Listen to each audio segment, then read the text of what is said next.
Oui, merci. Bon, je vais essayer d'aller vite parce que l'heure commence à être tardive. J'avais quelques questions par rapport à ce bilan triennal. Plus effectivement sur l'aspect des orientations qui vont découler pour pouvoir aller plus loin, approfondir ce qui est déjà relevé dans ce bilan. Donc il y a notamment deux volets sur la question production de logements.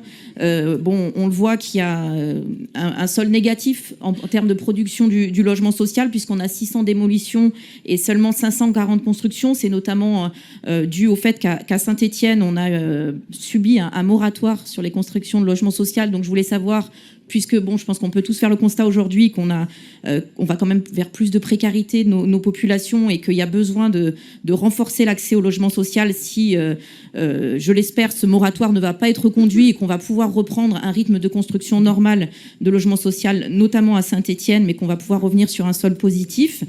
Et je le mettrai en relation avec ma deuxième question qui est sur la rénovation des logements. On voit qu'il y a une différence de qualité énergétique entre les rénovations qui sont pratiquées dans le parc privé et celles qui sont pratiquées dans le parc social, puisqu'on arrive sur une qualité de logement en classe D dans le privé au mieux après rénovation, alors que dans le logement social, on arrive vers des classes B ou C. Et comme c'est un vrai sujet quand même, la précarité énergétique, si on peut effectivement faire en sorte de proposer du logement social de qualité récent à des populations qui vont être de plus en plus nombreuses à être concernées par ces questions-là, je pense que c'est vraiment quelque chose qui doit être une de nos priorités. Donc en termes de rénovation, nous avons des chiffres bruts sur les rénovations qui ont été réalisées ces dernières années.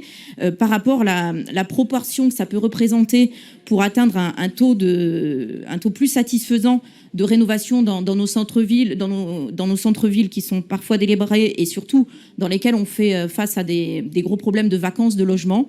Il y a deux outils qui pourraient être actionnés à mon sens. Alors, on a un outil qui existe déjà, c'est l'aide à la rénovation des copropriétés qui a été mis en place par Métropole. Se pose quand même la question de sa publicité, du fait à quel niveau, à quel point est-ce qu'il est connu ou pas par les copropriétaires, parce que est-ce qu'il pourrait être mieux mobilisé s'il était mieux connu, ou est-ce qu'il est peu mobilisé parce que les propriétaires restent frileux.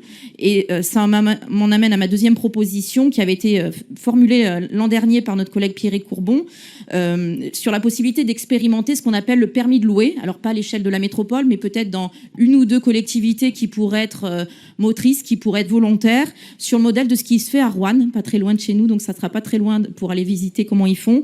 Mais le permis de louer, c'est un vrai outil parce que ça permet de mettre les propriétaires face à leurs responsabilités en leur disant qu'ils ne pourront mettre en location leurs biens que s'il répond à un certain niveau de salubrité. Et je pense qu'on peut mettre la question énergétique dedans. Et puis, pour terminer, la question il devait y avoir une instance de régulation au niveau de l'animation du PLH. Est-ce que cette instance a été mise en place? Est-ce qu'elle existe? Est-ce qu'elle fonctionne? Et puis, on a commencé les concertations au niveau du PLUI. Le PLH va bien évidemment devoir être articulé avec le PLUI. Et donc, je voulais savoir, sans qu'on rentre dans tout le PLUI, parce que ça peut être extrêmement long, mais savoir effectivement dans quelle mesure ces points que j'ai soulignés sur ce PLH peuvent être améliorés en articulation avec le PLUI. Merci.